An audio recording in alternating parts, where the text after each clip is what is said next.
அனைவருக்கும் வணக்கம். இப்போ ரொம்ப நாளா ஒரு நீட் தேர்வு பிரச்சனை நம்ம தமிழ்நாட்டுல நடந்துகிட்டு இருக்கு. அது என்ன பிரச்சனைன்னு தெரியல. ஆனா, ஒரு பக்கம் ஒழிக்க முடியாதுங்கிறாங்க. ஒரு ஒரு பக்கம் நாங்க ஒழிச்சிருவோம்னு சொல்றாங்க.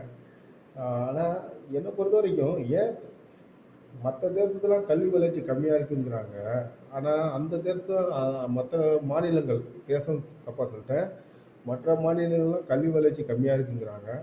அந்த மாநிலங்களே நீட் தேர்வு திரும்பி சந்திக்கும்போது, நம்ம கல்வி வளர்ச்சியில முதன்மையா இருக்கிற நாம, ஏன் நீட் தேர்வுக்கு மட்டும் நம்ம தகுதிப்படுத்திக்க முடியல? ஏன்னா அனைவருக்கும் அடிப்படை மருத்துவம் தெரிஞ்சுக்கிற அளவுக்கு, தமிழ் மருத்துவம் தெரிஞ்சுக்கிற அளவுக்கு நம்ம கல்வி வளர்ச்சி ஏன் இல்ல? தமிழ்நாட்டுல இல்ல.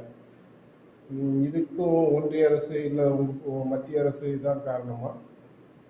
ம் இது இத வந்து தமிழ்நாட்டுல நம்ம தமிழக முதல்வர் அவர்கள் துணை முதல்வர் அவர்கள் நினைச்சா சரி பண்ண முடியும்ல. ஏன் அதை பண்ண மாட்றாங்க? நல்ல விஷயங்களை பூரா ஒழிக்கணுங்கிறாங்க. வளர்ச்சி அடைந்த விஷயங்கள் பூரா இருக்கக்கூடாதுங்கிறாங்க. இது ஏன் ரீசன்? அதை இதை கேட்டா இந்தி திணிப்பு, இந்திக்காரங்க உள்ள வராங்க அப்படின்னு சொல்றாங்க.